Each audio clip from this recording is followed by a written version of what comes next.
Cada ano que pasa, as xornadas micolóxicas da Pobra van gañando peso en canto a actividades e contidos. Esta terceira edición arranca o mércores cunha charla introdutoria para aqueles participantes que inician a súa andadura no mundo micolóxico.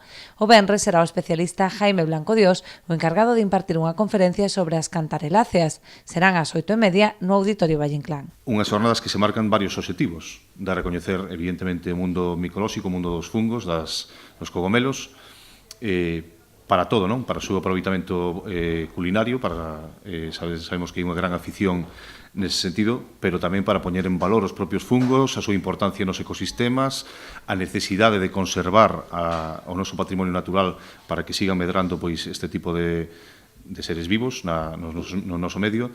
O programa deste ano inclúe 2 obradoiros nos que os participantes aprenderán a cultivar algunhas das especies de cogomelos, así como as propiedades culinarias e as características de conservación. É un obradoiro onde vai haber monitores especializados da empresa Ventos Estudios Ambientais e o que se trata é de que os participantes leven para a súa casa un cultivo de Pleurotus ostreatus, que é unha dos cogomelos máis típicos que podemos atopar nunha tenda. Queremos que aprendan como poder conservalos telos na súa casa e que lle medren, que collan ese gusto polos cogomelos.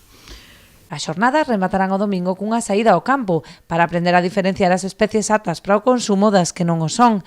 Durante esta xornada procederase a entrega de premios do concurso fotográfico convocado con motivo destes encontros. Será na Casa Mariñeira, que tamén acollerá unha exposición de cogomelos.